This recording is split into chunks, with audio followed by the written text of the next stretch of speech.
Hey, I can move it around. Brilliant. What's the crack? This isn't stand-up, but it sort of starts to look like that. How's it going? Nice one. I have some notes. I'm kind of freaking out about this. This feels very intense, you know, when you're employed as a poet to address the needs of the global health community. So, but I think poetry does have a role, especially when it comes to reimagining. And I love that idea that James was talking about shifting entrenched norms. That's a phrase I'm going to hold with me now for a long time, because I go around like beating those norms away all the time. If you think of, like, you know, it's not a skateboard. If you reimagine it, you think it's something a hippie invented to surf on land. And if you think of a car, it's not a car. What's a different thing you can call it? It's a big box of glass and steel and magic, you know. And like, I love poetry's role in reimagining. And if anything from today, I'm going to share a couple of poems, and then I'd like you to think of like how you can rephrase and how you can redesign, and how reimagining is so important in the possibilities that exist out there for us. And also the power of metaphor, to say one thing is another. And the harm a bad metaphor can do. Like, time is a line. It's so stupid. Like, time goes from left to right because we write from left to right, and then everything goes, and then there's a sort of inevitability to that, you know, the future is inevitable. The future is fiction. You make it up. And I think reimagining where we can go, I think, is very important. Yeah, I think that's all I wanted to say about that. Now, so, do I have to stand on this? I'm going to stand on my magic red circle now and do a poem. I lived in a house in Clondalkin, and I don't live there anymore, but I got a little tap on the shoulder at the time. It was just a random Tuesday, and to actually see what I was in, and I got this little tap on the shoulder, don't forget this, and this is what I wrote. It's called Springshine. So the house compacted, then opening up so fast, like a popcorn kernel or a stop-motion flower, exploding with my laughter because of my 4-year-old son's first joke. Wit, like a whip crack, snapping out of his mouth. In the hall, my daughter spins into her dream of being a gymnast. She flips back, bends and unfolds herself. The room is stored with her energy. I see her aura moving through the air like slow-motion orbs of water. Her older sister has curled up on the couch, stares into her phone, opens herself as pixels, her feelings sent as letters to an invisible boy. When the tick turns green on her screen, what comes in reply is like a bomb going off in her endocrine system. She walks to the kitchen. Her mother is making spaghetti bolognese. No frills, just the sauce from a jar. Some mince. We like it simple. The steam of it on the walls, the drone of the extractor fan, the small ceremony of cutlery thrown across the table. The daughter helps and can't help smiling. The mother doesn't know why, but smiles as well. This is the soft machine of our life.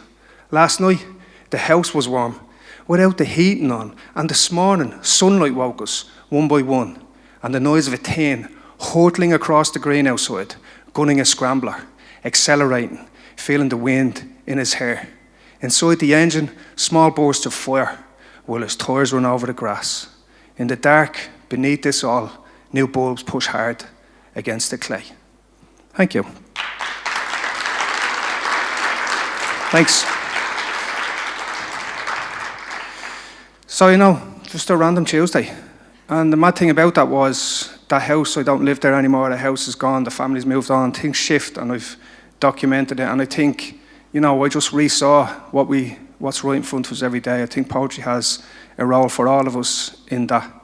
And then another day I was walking through Cherry Orchard, which is a very beautiful name, but there's no orchard and there's no cherries. And I'm walking through there, and there's literally like a couple of lads looking very dodgy. And it's early in the day, but it's like, you know, there's a kind of epidemic of drug abuse and stuff like that in Dublin. And I was walking through, it's an area affected like that. And I was working on a project about horses, and I was going to work with young people and talk to them about the magic horses. And then, funny enough, I had the option.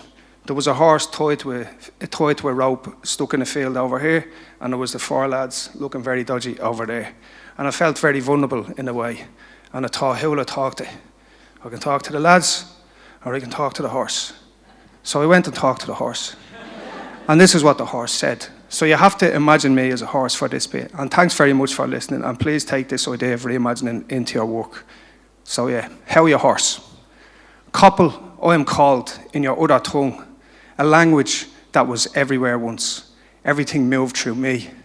Now I'm hardly here at all. But you feel me in your bones, the ghost of conditional ownership. Only the best can have me now with the right controls. In a trot, in a canter, in a heartbeat, I can be dog food, whipped, microchipped. Great carrier of your loads I was. Logs, coal, colonialism, Catholic guilt. Bearer of all sorts. Transporter that got things where they needed to go. Before the ape, before the whale, before you the human, before me the horse, there was us. We were one animal, smaller than a dog, huddled in a hole, fearing the dinosaur. Now I'm trapped in a box, floor covered with hay. I'm not safe, I'm kept away from you, protected from all that you can do to me, while just outside, the motorway runs free. Love to get onto that, cause a pile-up, cars flipping, cars, fast they are, yeah, but that's not horsepower. Not the same as me and how I feel your mood, how I hear your heartbeat when I carry you. You're a child I used to fear, who rubs my snout and then fist out punches me because I nibbled at your sleeve. The fire in your eyes as you make me walk through flames on Halloween night, something angry, dying to be released. Well, I see what you're trying to hide, the single snowdrop inside, withering from lack of light. If we had hands, I would pick you up, child, carry you into a different life, lift the shadows from your eyes. Thank you.